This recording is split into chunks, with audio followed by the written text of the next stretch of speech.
Lythrum virgatum Dropmore Purple, a slightly later season Lythrum than many of the other forms.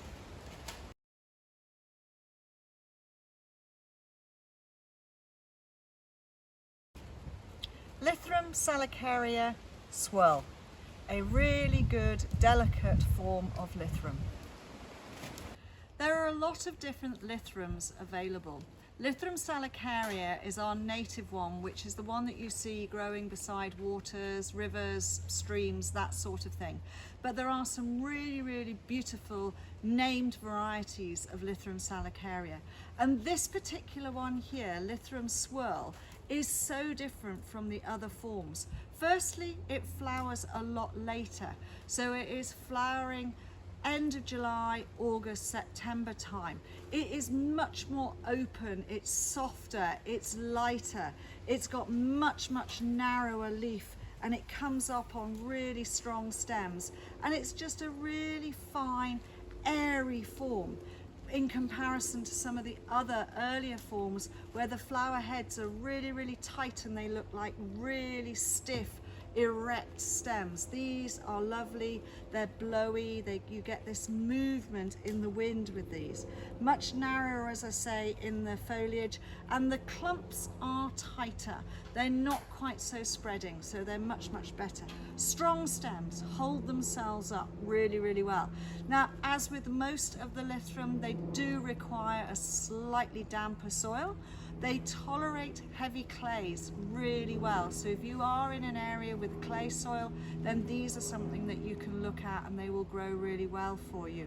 So flowering a bit later, really good form, airy, light, that is Lythrum salicaria Swirl. In comparison, you've got this one, which is a different form. This is a darker colour. This is Lythrum virgatum Dropmore Purple.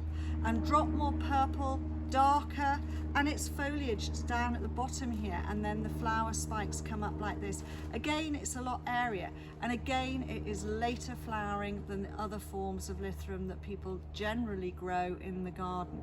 So this one comes up on really strong stems again, foliage stays at the bottom. It is a clump former again, it's not going to run around all over the place. And yes, both of these are going to get taller than they are in these containers.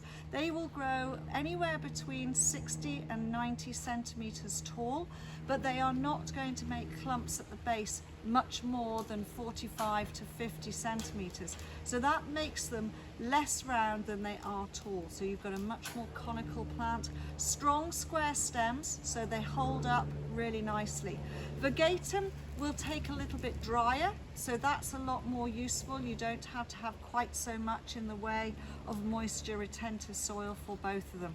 They are divisible, so you can lift the plants, divide them up. Now, because they're later flowering, you would do that in the spring.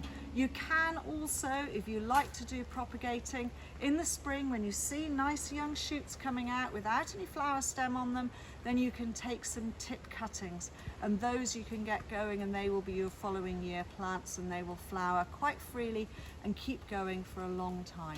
Really super late season, different style of plant.